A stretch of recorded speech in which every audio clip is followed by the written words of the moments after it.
Hi everyone, welcome to Global Shorthand Academy. இந்த வீடியோல நம்ம English shorthand lessons chapter 9 பார்க்க போறோம். சாப்டரோட name large circles. Small circle வந்து நம்ம எஸ் அண்ட் இசட் சவுண்டுக்கு நம்ம வந்து யூஸ் பண்ணோம். அதே கண்டிஷன் தான் இதுக்குமே, ஓகேங்களா? ஆனா லார்ஜ் சர்க்கிள் எழுதணும் அப்படின்னா ஸ்வா, செஸ் இந்த மாதிரியான சவுண்ட்ஸ்க்குமே நம்ம வந்து யூஸ் பண்ணுவோம். அது என்னென்னலாம் இருக்கு அப்படின்றத வந்து பார்க்கலாம், ஓகேங்களா? சர்க்கிள் நம்ம எப்படி எழுதுவோம்? ஒன்று லெஃப்ட் மோஷன், இல்லை அப்படின்னா ரைட் மோஷன். அதே தான் இங்கேயுமே, ஓகேங்களா? இங்கே சைஸ் மட்டும் தான் கொஞ்சம் பெருசு, ஓகேங்களா?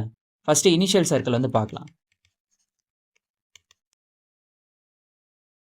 இப்போ நான் 2 வேர்டு சொல்கிறேன், அதுக்கு உண்டான டிஃப்ரென்ஸ் பாருங்கள். Seat, sweet. Seat, sweet. இதை நம்ம எப்படி எழுதுவோம் அப்படின்னா ஸ்மால் சர்க்கிள் டி, இந்த இடத்துல சி பபல் நம்ம வந்து வைப்போம். ஸ்வீட்டுன்னு வரப்ப லார்ஜ் சர்க்கிள் டி, சர்க்கிள் மட்டும் தான் லார்ஜ், ஓகேங்களா? டி வந்து பார்த்தீங்கன்னா அதே சைஸில் தான் ஸ்வீட். இப்போ இதுக்கும் டிஃப்ரென்ஸ் பாருங்கள். இங்கே ஸ்மால் சர்க்கிள் எழுதியிருக்கும், இங்கே லார்ஜ் சர்க்கிள் வந்து எழுதியிருக்கும், அவ்வளோதான். இது வந்து எஸ், இது வந்து ஸ்வா, ஓகேங்களா? இந்த மாதிரி இனிஷியலாக லார்ஜ் சர்க்கிள் எழுதுகிறப்ப அது வந்து அந்த ஸ்வா சவுண்டை வந்து குறிக்குது. இனிஷியலாக மட்டும் தான் அந்த ஸ்வா சவுண்ட் நம்ம வந்து எழுத முடியும், ஓகேங்களா? இதுவே நடுவுலையோ இல்லைனா வந்து எண்டிங்லேயோ லார்ஜ் சர்க்கிள் எழுதியிருந்தோம் அப்படின்னா அது வந்து எஸ்எஸ் சர்க்கிள்னு சொல்லுவாங்க, ஓகேங்களா?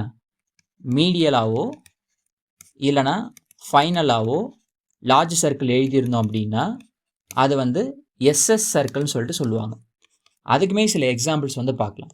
இது வந்து SS circle or ses circle, a vowel இருக்கிற மாதிரி, ஓகேங்களா? A vowel, chess.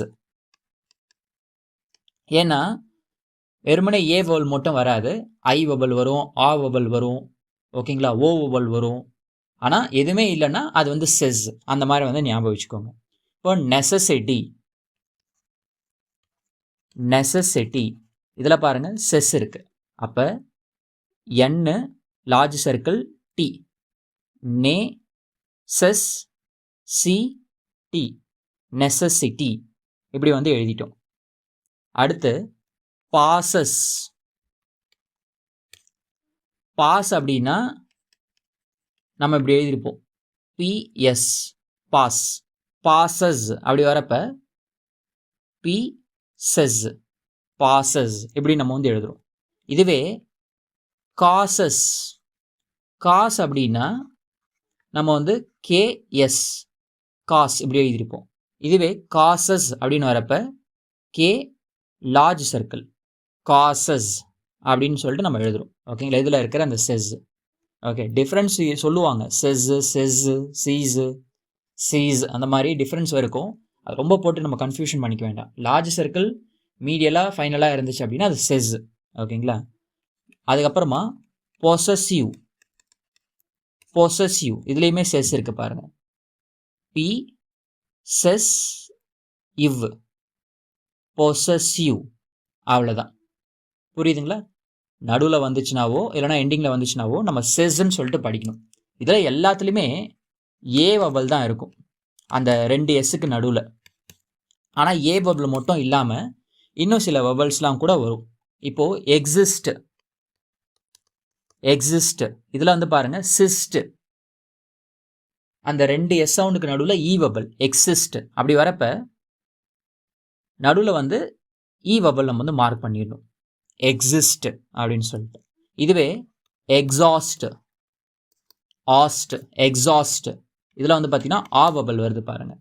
அப்போ எக்ஸாஸ்ட் இப்படி நம்ம வந்து எழுதணும், ஓகேங்களா? எக்ஸர்சைஸ், எக்ஸர்சைஸ் ஐ வபல் வருது பாருங்கள். இப்படி வரப்ப எக்ஸசைஸ் ஐ வபல் நம்ம வந்து வைக்கணும், ஓகேங்களா? இதை தான் வந்து சொல்லியிருக்கிறாங்க. இதுவே எக்ஸசைசஸ் வந்துச்சு அப்படின்னா அப்படியே ஒரு எக்ஸ்ட்ரா ஒரு சர்க்கிள் ஆட் பண்ணிக்க வேண்டியதான் இந்த சைடில், எக்ஸசைசஸ் அப்படின்னு சொல்லிட்டு. புரியுதுங்களா? இந்த சைஸ் கூட சிஸ் கூட எக்ஸ்ட்ரா ஒரு எஸ் சவுண்ட் எக்ஸ்ட்ரா வருதுன்னா நம்ம ஒரு சின்ன சர்க்கிள் வந்து ஆட் பண்ணிக்கணும், ஓகேங்களா? இது மட்டும் இல்லாமல் வேறு எங்கே வந்து இந்த செஸ் சவுண்ட் வந்து வரும் அப்படின்னா ஒரு வார்த்தையில் நடுவில் 2 எஸ்எஸ் கண்டினியூஸாக வரும். இப்போ இந்த வேர்டு பாருங்கள், மிஸ்பெல். இதில் இங்கே ஒரு எஸ் இருக்குது, இங்கே ஒரு எஸ் இருக்குது. இதுக்குமே நம்ம வந்து லார்ஜ் சர்க்கிள் நம்ம வந்து யூஸ் பண்ணிக்கலாம். மிஸ்பெல், மிஸ்பெல் இப்படி வந்து எழுதிக்கிறது. ஓகேங்களா? ஸோ இனிஷியலாக வந்துச்சுன்னா ஸ்வா சவுண்டு, நடுவுலையும் எண்டிங்லேயும் வந்துச்சு அப்படின்னா செஸ் சவுண்டு. வேறு எதனா சவுண்டு வந்துச்சுன்னா நம்ம வந்து வவல் வச்சுக்குவோம். ஓகேங்களா? அதுக்கப்புறமா இந்த இனிஷியல் சர்க்கிள் பார்த்தோம் இல்லையா, அதை எங்கே எழுத முடியாது அப்படின்றத பார்க்கலாம். இந்த எஸ்டபிள்யூ சர்க்கிள் எங்கெல்லாம் வந்து வவல் வைக்க முடியாதோ அந்த இடத்துல நம்ம வந்து பார்த்திங்கன்னா எஸ்டபிள்யூக்கு சர்க்கிள் இந்த வே சவுண்ட் வந்து யூஸ் பண்ணுவோம். ஆர் எங்கெங்கெல்லாம் எழுதுறது கன்வீனியண்ட்டாக இருக்காதோ அந்த இடத்துல எஸ்டபிள்யூக்கு பதில் நம்ம ஒரிஜினல் எஸ்டபிள்யூக்கே வந்து போயிடுவோம். ஓகேங்களா? அதுக்கு எக்ஸாம்பிள் 2 கொடுத்துருக்குறாங்க, அது என்னன்றது பார்க்கலாம். இப்போ ஸ்வே இப்படி இருக்குன்னு வச்சுக்கோங்களேன். இதில் நம்ம லார்ஜ் சர்க்கிள் போட்டு ஒரு வவல் வைக்கலாம் அப்படின்னு சொல்லிட்டு இப்படி வைக்கக்கூடாது, இது தப்பு. எப்படி எழுதணும் அப்படின்னா ஸ்வே இப்படி தான் நம்ம வந்து எழுதணும். ஓகேங்களா? அதே மாதிரி ஸ்வேஸ்யூ இப்படி ஒரு வேர்டு இருக்குது. இது வந்து லார்ஜ் சர்க்கிள் ஆரம்பித்து பாருங்களேன், ஸ்வேஸ்யூ இப்படி வந்து எழுதுகிற மாதிரி இருக்கும் இல்லையா? ஸோ இது எழுதுறதுக்கு கன்வீனியண்ட்டாக இருக்காது. அதனால் என்ன சொல்லியிருப்பாங்கன்னா ஸ்வேஸ்யூ இப்படி வந்து எழுதுங்க அப்படின்னு சொல்லிட்டு சொல்லியிருப்பாங்க. ஓகேங்களா? ஸோ இந்த மாதிரி நீங்கள் வந்து எங்கெங்கெல்லாம் வந்து வைக்க முடியாதோ அதெல்லாம், இல்லைனா எழுதுறதுக்கு வந்து உங்களுக்கு கன்வீனியண்ட்டாக இருக்காதோ அந்த இடத்துல வந்து ஒரிஜினல் ஸ்ட்ரோக்ஸ்க்கே வந்து போயிடுறது பெட்டர். ஓகேங்களா? சில வார்த்தைகள் சொல்கிறேன். இப்போ பாலிசி அப்படின்றத நம்ம எப்படி எழுதுவோம்னா பாலிசி, பாலிசி இப்படி தான் நம்ம வந்து எழுதுவோம். இதுவே பாலிசிஸ் இப்படி வரப்ப நம்ம வந்து பாலிசிஸ் இப்படி எழுதக்கூடாது. ஓகேங்களா? இது வந்து பார்த்தீங்கன்னா தப்பு. இதை எப்படி எழுதுகிறோமோ, ப்ளூரல் எப்படி சிங்குலர் எப்படி எழுதுகிறோமோ அதுக்குண்டான ப்ளூரல் அதே மாதிரி தான் எழுதணும். ஸோ பாலிசிஸ் இப்படி எழுதக்கூடாது.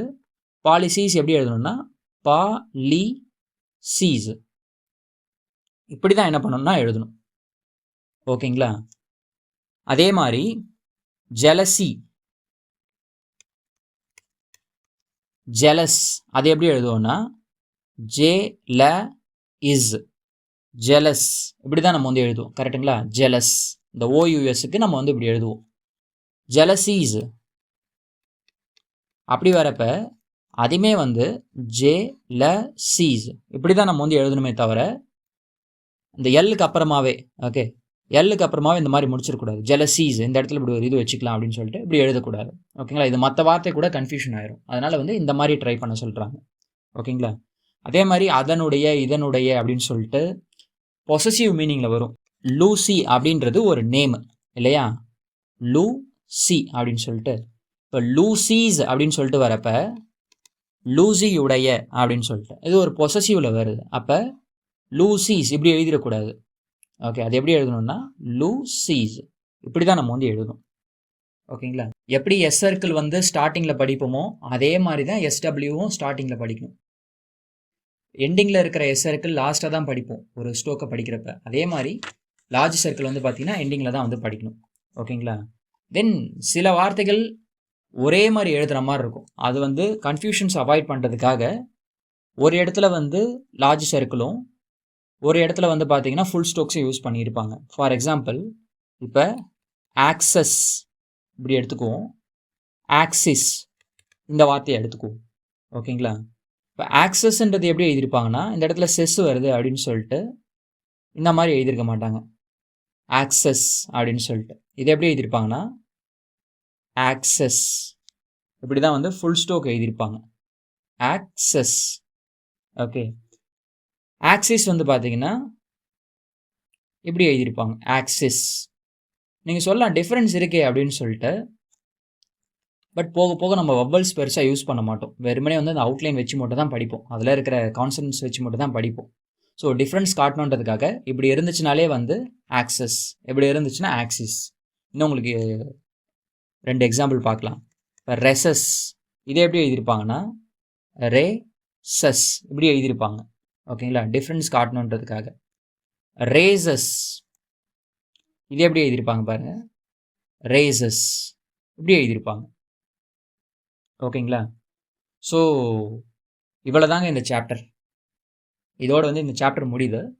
இந்த கான்செப்ட் யூஸ் பண்ணி ஃப்ரேசோகிராஃபிஸில் இது வந்து இருக்குங்க. ஆஸ் வி ஹாவ்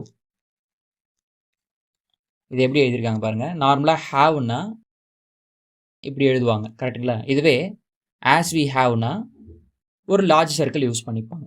ஓகேங்களா? ஆஸ் வி ஹாவ் இப்படி நம்ம வந்து எழுதுகிறோம். அதே மாதிரி ஆஸ் வி கேன்,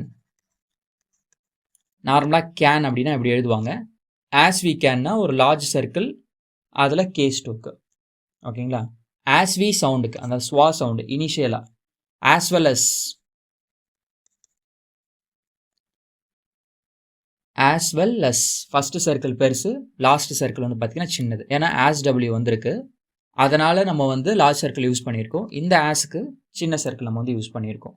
அதே மாதிரி இந்த சிட்டி,